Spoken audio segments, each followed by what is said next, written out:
What's up, guys? Welcome back to Black Star Anime, the anime community's voice of reason. I'm Cody, And I'm Manny. and you're watching Let's Talk Anime. This episode of Let's Talk Anime, we're going to be talking about some shows that we're still watching that are pretty good and kind of great from the spring 2017 season. Let's do this.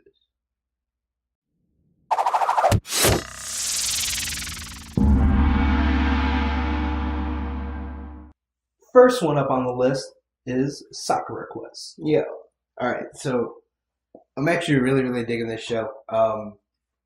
This is, believe it or not, this was not on my radar at all for the season. It almost didn't make the beginning of this video, and you showed me the trailer. I was like, all right, we'll give it a shot. This show's so great, primarily because everyone is over 21 years old. Everyone's an adult. It's so awesome that everyone's an adult. You have adult problems. All right. So you have this girl. She's from Tokyo. And things kind of aren't working out job-wise. She's applying. She's not getting a job. So she finally gets a call back for a job that's out in the boonies. Right? The job is to be kind of like an ambassador, if you will. A tourism ambassador. Literally. For the boonies. For the boonies. That's a great part. Literally the queen. So she's like, you know what? I'll take the job. I'll be the queen. She takes the job thinking she's going to be the queen for a day for like a photo shoot and all that and go back to Tokyo. She already signed the contract. The contract's for a year. So she's going to be out in the boonies for a year. So her job as the queen is to try to promote this touristy area of the countryside and bring more tourists. Yeah. So you got cool relationships developing between natives and this girl from Tokyo who's totally an outsider. She's trying to learn more about the country culture out there and how to present that to other people so they come and make the tourism scene more booming there. And it's just so cool watching all the interactions with everybody else. It's great dialogue, great characters. Totally love it. I gotta watch more of this. Next on the list we have Alice and Zoroku. Zoroku, sorry. So, I was initially very offset with the show. I was very standoffish because, the main girl's a little girl. And, it's a bunch of little kids. Opening scene, you have some intense, dark scenes going on. There's a battle with pretty much supernatural powers and one little girl versus one slightly older little girl, but they're both just going at it with each other. One's trying to escape. I'm like, oh, this is kind of dope. It's so refreshing, and I'm deeply enjoying the show because of the cranky old man. The cranky old man is he's setting this show up for just greatness, in my opinion. He will let you have it. He'll let you know how you feel about it. He's kind of like, how do you put it? Like, he's very set in his ways, and he's like, we're gonna do this, and we have manners because of this, and he's square. Yeah, and you literally have this little girl who's raised in a facility and tested on, and never really had access to the outside world, and she's very like, what's that? I want all of that food. Give me all that food. And he's like, fine, you're gonna eat the food, but you're definitely gonna do something else later. It's like, it's just super weird. But you see this old man, he's super cranky all the time, but he has a heart of gold. He's such a nice person at the core of his being, and he's always worried about other people, and that's why he takes in pretty much this strange girl with supernatural powers who like wrecked half of like Shinjuku or something in a day, and he was like, "This is too weird for me. I need to go." But it's just super.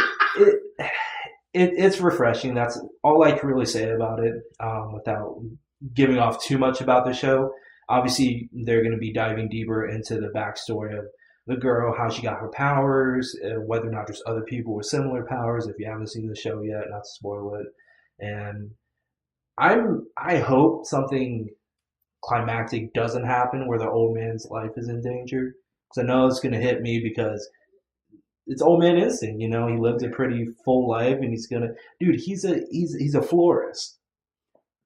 So he's the grumpy old dude, all gray, and it's just like all scowly face. He's the get off my lawn guy. But he literally owns a flower shop, and all the flowers are super beautiful and stuff. Yeah. And he's like, I need to make sure my kids are working hard in the shop. And he's like counting the flowers. I'm like, it's good though. I'm definitely enjoying the show. Next on the list, we have Grimoire of Zero. This show's freaking awesome, man. The fantasy elements, the magic, the adventure, like, it's freaking great. So you have this guy in this world, apparently, sometimes, because it's a magic world, randomly, when you have a kid, he's born as a beast fallen, is what they call him. So he's like a half beast man. So you got this guy, our main character, he's like a tiger man. Cool as hell. Opening scene, you get to see some action with him, and he's disgusting. Like, zero fucks. If you're trying to kill him, you will die first. Get some Gwynsock feels, you know. So it's great. So in this world, it's interesting the way they present it. Witches hunt Beast Fallen, and Beast Fallen hunt witches. That's fine. So like they kind of hunt each other. He's kind of like a leave me alone character. I'm just trying to do my thing. Yeah. I hate that I am what I am, but it is what it is. You know what I mean? And he meets this witch, and she doesn't try to kill him. She's like, "Hey, I'm gonna hire you. You know, roll with me. I'm looking for something." Okay. I'm like, okay. So this is our first episode, and another witch shows up, sees him, and is like, "Yeah, I'm killing you." And it's great because the original witch, she's a young girl, like always. She saves the dude from the other witch by countering the magic that's going on, and it's freaking great because the second witch, I don't remember her name at the time, she uses the magic and she like just instantly nullifies it, and she's like, "You learned that from the Book of Zero. I am Zero. I wrote that book. You need to calm down." I was like, "Oh wow." I was like, "Whoa." So the overall premise, there's a group of magicians and mages. They're all gathering to do some evil kind of stuff using that book that she wrote, I believe. So they're trying to go find the book and find the mages and stop them. I'm like, yes, let's go on this adventure. This is dope. Awesome. Next up, we have Yowamushi Pedal, New Generation. Bro Pedal. Is it back? It is back. I was indifferent when it first started. I was like, how are you going to do this? What is going to go on? And if you haven't seen season 1 of Yowamushi, you probably just skip this part. Don't even bother with it. And yeah, like some of the third years don't come back. And I was like, oh, because I thought it was going to be one of those like, yeah, you know, we're third years when you focus on our tests and blah, blah, blah. But I'm like, dude, you guys just won. Spoilers, you just won the Inner Eye in season 1. You guys have to have the Dream Team come back. And literally the third years are like, no, we're not coming back. I'm like, oh! And the best part, and I think this is all like episode 1 information, the best part of it is the 2 characters that everyone, including myself, wrote off from season 1 because they didn't beat the new first years, the all-star freshman team that were coming in during their whole like mock trial training camp. They're the new third years because this is the next year. No, they're second years, and I think they're second years, and they're the captains and vice captains. I'm like, damn! And all of a sudden, they're like, "Oh yeah, you thought we were doing nothing the whole time you were doing the Inner High?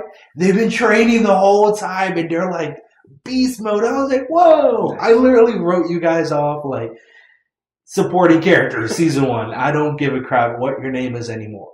They got like an older look now, different hairstyle. They're like, "We got calves." I was like, "They got calves. They got calves."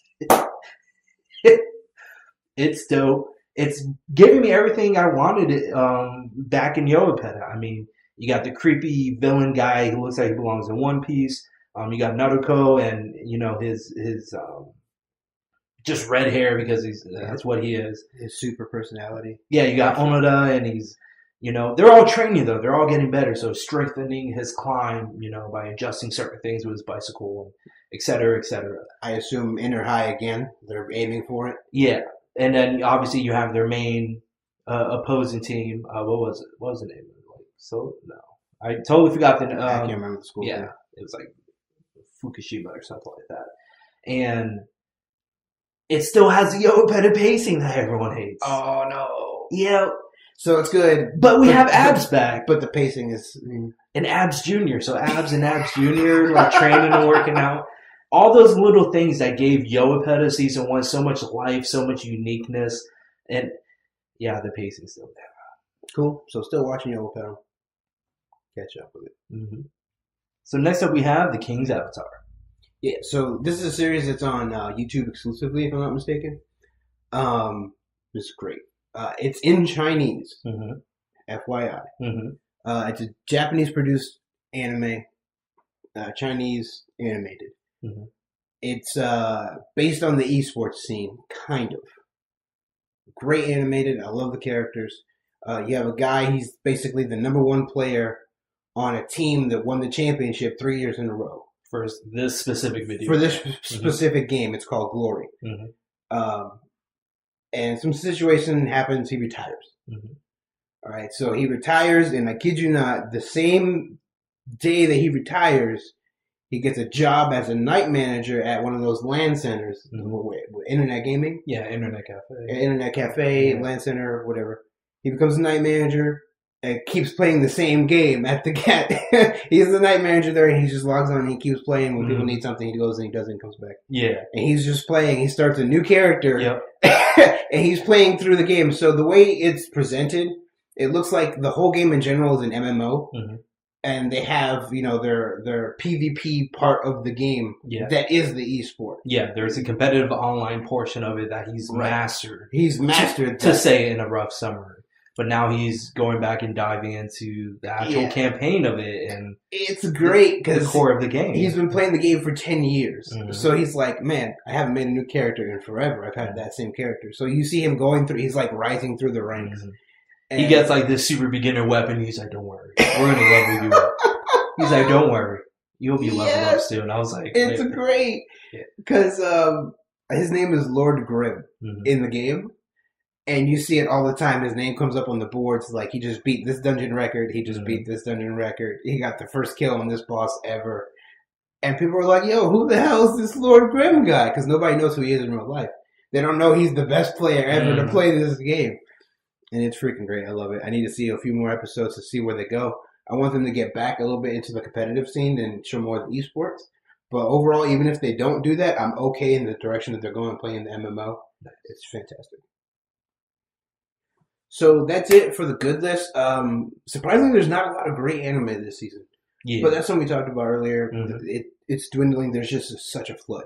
So we're going to jump into the great list, starting off with Kado, the right answer. Yeah, this tripped into the great list category for me. For a couple things I want to really focus on. I don't want to dive too much into the show itself. I feel like it's one of those shows you really just have to watch the first 2 episodes to see, is this show for me? It's so refreshing.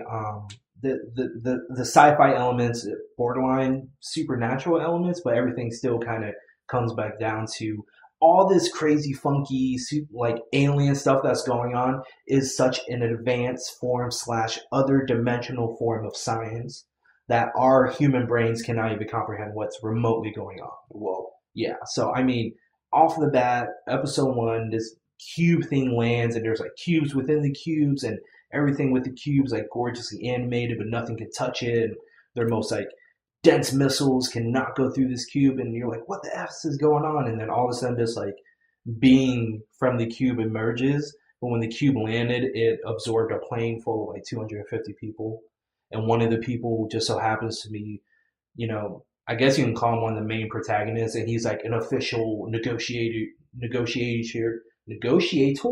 of foreign policy for like the UN and all that. So like the dude's already OP when it comes to like negotiating, and now he needs to negotiate with this other dimensional being, alien, and I'm just like, okay.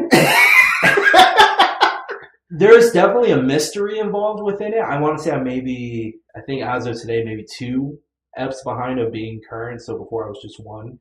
And I'm like, how are humans and the Japanese government and the UN, there's a lot of political stuff going on. So obviously the US is a part of the UN. And I'm like, how's the world going to fuck up this?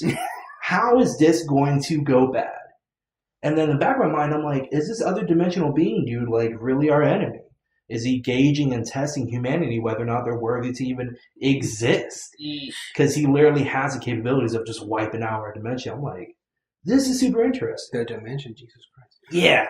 And my last thing I really want to touch on this show is the animation. So this has that whole 3D CG animation that a lot of people aren't fond of, and it's kind of making its way into the standard anime scene every season a little bit more. Mm-hmm. Similar anime with a similar style looking back was like Knights of Sidonia, Ajin, the Berserk 2017 anime that came out. And I want to say this show is not going to really negatively impact people that dislike that style as much because of one main thing. This really is an action show.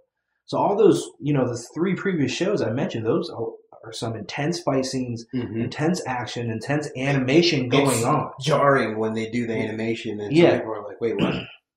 This is a dialogue-centric mystery sci-fi show. And I feel like it wasn't a big deal for me. I mean, granted, I've seen all those shows already, so I'm already kind of used to this animation, but I don't want that to deter people from watching, in my opinion, what is a really good show this season that a lot of people might not be watching. So last on this list, and very certainly not least in the slightest manner at all, My Hero Academia. Season 2. Oh my God. If you are not watching My Hero Academia, you're doing it wrong. I think we've talked about this. Every Let's Talk Anime that the season fell into last year for season 1. You're doing it wrong. This is a great show. This is a freaking great show. This is a great show. This is borderline one of the best shows of the year. I don't think they have had a slow episode yet this season. Like, there was one episode that had just some dialogue, and it was good character building. It had a character building, but then it still had fights from the supporting characters. Yep. Not a lot of people that you really cared about, but the action was still there, and I was like, yo, that was cool. I see what you did there. Yep. Yeah, I like that. It's so fantastic. This is an action shonen show for the uninitiated. If you're looking at maybe whatever you want to call the new big 3, you want to look at Boruto, you want to look at Attack on Titan, you want to look at similar shows in that realm, My Hero Academia shits so hard on those shows. They're not even in the same category. It's really not on the same level. Not even in the same category. It's almost disrespectful to compare them. Like it is. I'm offended. How dare you?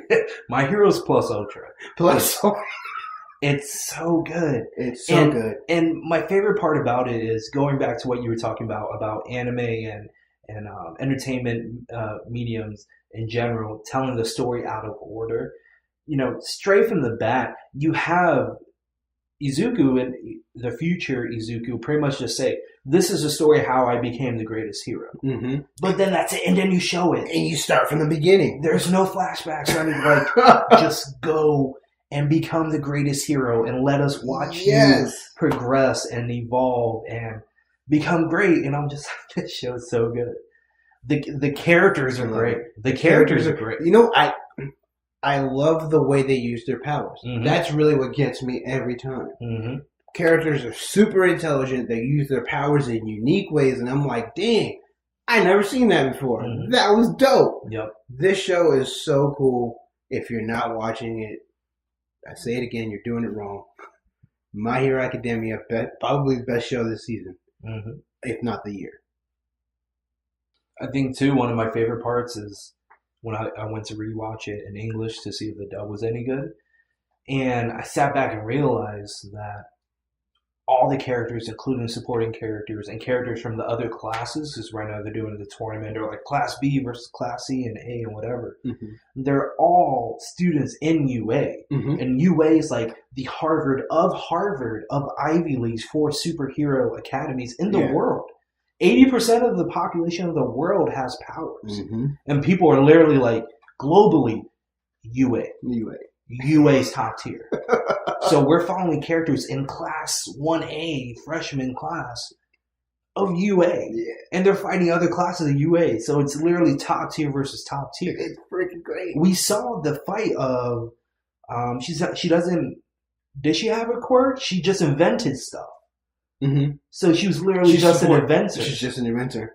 And she literally sold her product so she could get sponsored when she graduates. And she was like, yeah, I forfeit the match. I don't want to win the match. I just want to show off all my gear. But she still like countered and pretty much defeated somebody with a decent cork. With a very decent cork in Class 1A.